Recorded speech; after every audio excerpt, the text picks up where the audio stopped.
विचारवान बुद्ध को बोलो जयकारा बोल मेरे श्री गुरु महाराज की जय। सन्मुख दिव्य श्री सिंहासन जी में सुशोभित श्री परमहंस महान विभूतियों के सुंदर मंगलमय दर्शन दीदार करते हुए प्रेम भरे स्वर में मिलकर बोलो जयकारा बोल मेरे श्री गुरु महाराज की जय। आज कार्तिक मास के इस सत्संगों की मधुर श्रृंखला का तृतीय पुष्प श्री सद्गुरुदेव महाराज जी के पावन चरणों में श्री सद्गुरुदेव महाराज जी की अहद की कृपा से ये सुंदर सत्संग का पुष्प श्री चरणों में समर्पित हो रहा है। तो सर्वप्रथम दास अपनी ओर से और सारी संगत की ओर से श्री परमहंसों के पावन सुंदर श्री चरणारविंद में कोटानुकोट शुक्राना पेश करते हैं। बोलो जयकारा बोल मेरे श्री गुरु महाराज की जय। प्रेमी के हृदय का भाव, जब प्रेमी के हृदय में भक्ति की प्रारंभता होती है तो सबसे पहले भक्त के हृदय में विनम्रता आ जाती है, क्योंकि जहां भक्ति है, भक्ति की प्रारंभता, भक्ति का निवास, भक्ति को पाने का द्वार, बंदो गुरु पद पदम परागा सुरुचि सुवास सरस अनुरागा अमय नूरिमय चूर्ण चारु समन सकल पवरुच परिवारो सुकृति संभूतन विमल विभूति मंजुल मंगल मोद प्रसूति तन मन मंजू मुकुर मल हरणी किए तिलक गुण गण बस करणी। श्री रामचरितमानस की प्रथम चौपाइयों के अंदर गोस्वामी तुलसीदास जी सर्वप्रथम सतगुरु के चरणों की वंदना करते हैं। तुलसीदास जी श्री हनुमान चालीसा के अंदर भी श्री गुरु चरण सरोज रज निज मन मुकर सुधार वर्णो रघुवर विमल यश जोदायक फलचार। सर्वप्रथम सतगुरु के चरणों की वंदना करते हैं। चरण जो हैं वो शरीर में सबसे नीचे हैं,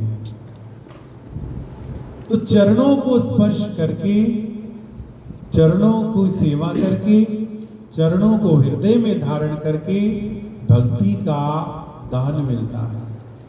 तो भक्ति की प्रारंभता विनम्रता से। रोज प्रेमी सुनते हैं नम्रता और दीनता से भेंट सतगुरु लीजिए, अर्थात जहां भक्ति है तो वहां प्रारंभता कंपलसरी है। जहां प्रकाश है वहां उजाला है, क्योंकि प्रकाश और उजाले का अरस परस का मेल है। जहां अंधकार हो वहां प्रकाश हो, ऐसा संभव ही नहीं है। इसी प्रकार भक्ति और विनम्रता, जिसके हृदय में विनम्रता होती है वहां भक्ति जरूर होती है, और जिसके हृदय में भक्ति होती है उसके हृदय में विनम्रता जरूर होती है। इसलिए सेवक विनम्र भाव से, प्रेम भाव से अपने सतगुरु के चरणों में ये भाव रखते हैं कि हे प्रभु, हम कोई भी गुण नहीं है हम में, हम तो अवगुणों के पुतले हैं। हम तो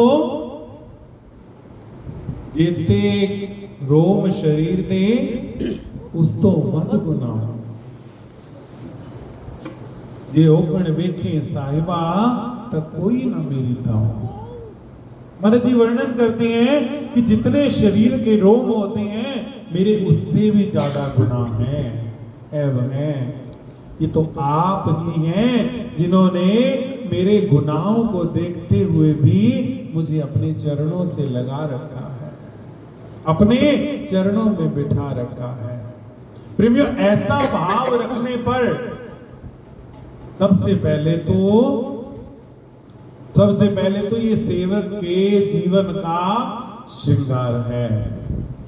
दूसरी बात, ऐसा भाव जब दृढ़ हो जाता है तो अभिमान आने के कोई चांसेस नहीं रहते, क्योंकि भक्ति मार्ग पर जो सबसे बड़ा मुख्यतः शत्रु है वो अभिमान है, जो कि भक्ति का नुकसान करता है। और अभिमान की कोई पता नहीं किस रूप में आ जाए। इसलिए जब सेवक के अंदर विनम्रता रहती है, जब सेवक के अंदर दीनता रहती है, तो फिर उसको अभिमान नहीं आता। गुरु गोविंद सिंह महाराज जी फरमाते हैं ना, होए सगल की रेणुका तो आओ हमारे पास। अगर तुझे सबकी रेणुका बनना है, यानी सबके पैरों की धूल बनना है, तो तू हमारे पास आ, क्योंकि ये वो मार्ग है यहां तो हस्ती को मिटाया जाता है। सतगुरु कभी भी अपने सेवक की बढ़ाई नहीं करते।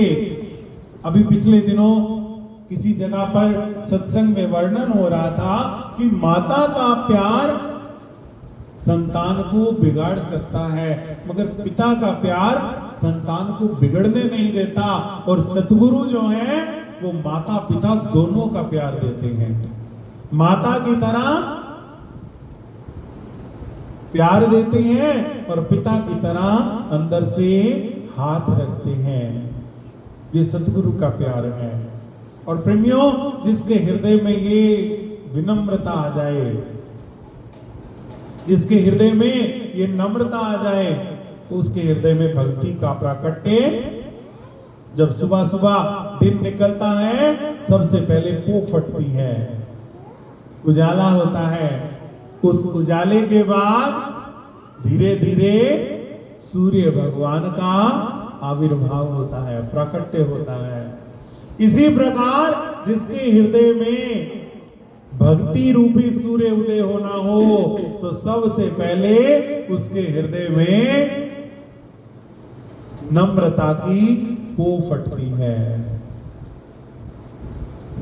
इतिहास के अंदर वर्णन आता है, चौथे गुरु श्री गुरु रामदास महाराज गुरु गद्दी पर विराजमान हैं और श्री गुरु महाराज जी के सुपुत्र श्री गुरु महाराज जी के सुपुत्र जब श्री गुरु महाराज जी के श्री गुरु नानक देव महाराज जी के सुपुत्र जब आते हैं और उन्हें पता चलता है कि चौथे गुरु गद्दी पर विराजमान हैं श्री गुरु रामदास महाराज, तो दरबार में आते हैं और आकर कहते हैं, क्या तू ही गुरु रामदास है?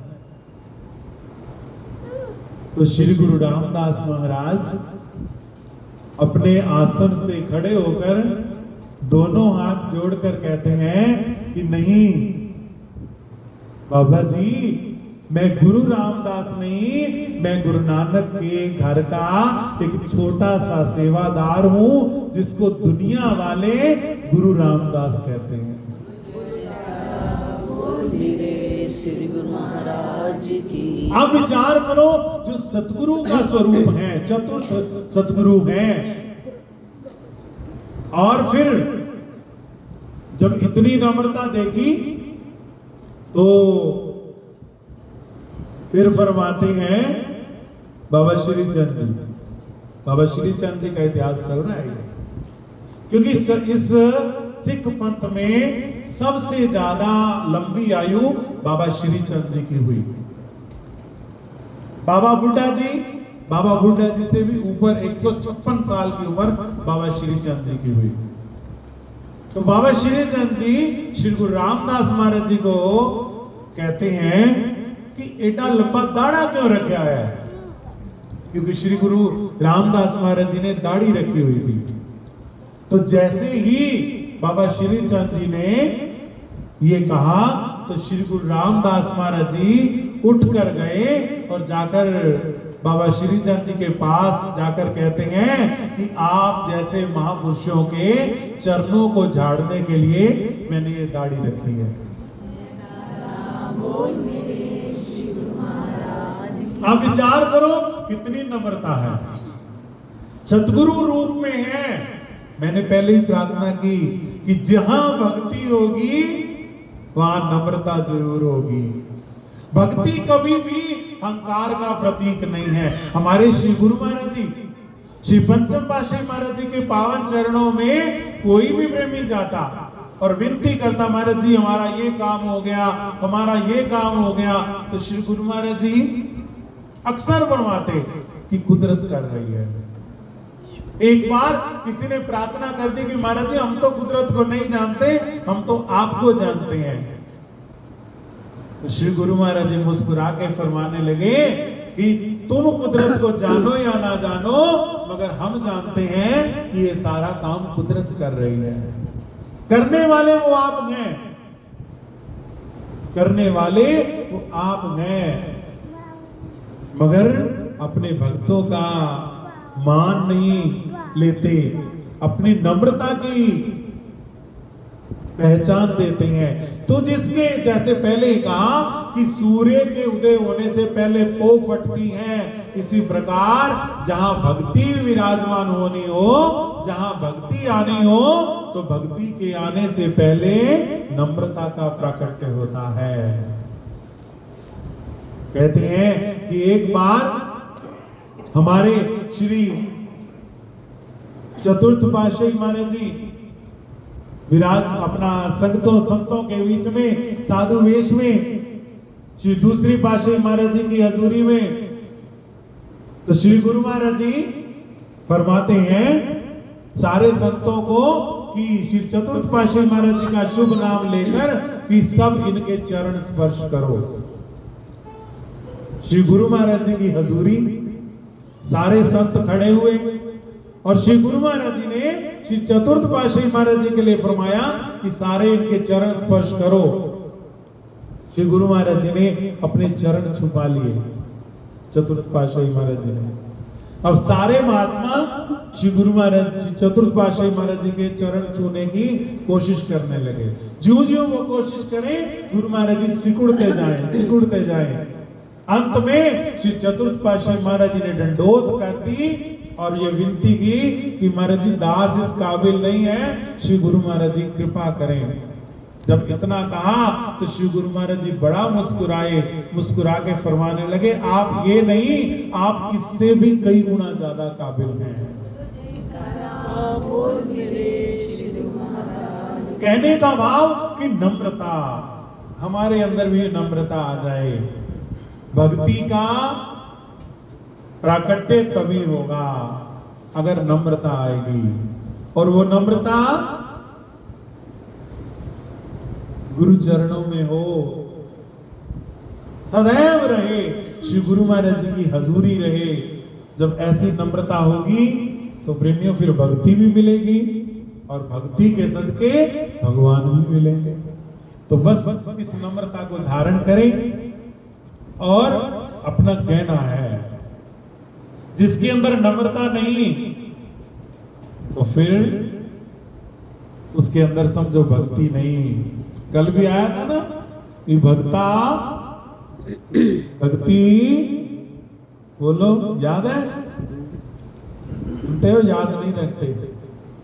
कल आए हुए सत्संग में भक्ति दूर है जो ऊंची लंबी खजूर है, चढ़ जावे पीवे प्रेम रस, ढह पवे त चकना। यही बात है, बस नम्रता, यही मुश्किल है। अभिमान को मिटाना, अहंकार को मिटाना, हस्ती को मिटाना। जे तो ही प्रेम खेलन का चाहो, सिर दर तली गली मोरिया। बस ये याद रखो, इसको धारण करो, गुरु महाराज जी से प्रार्थना करो।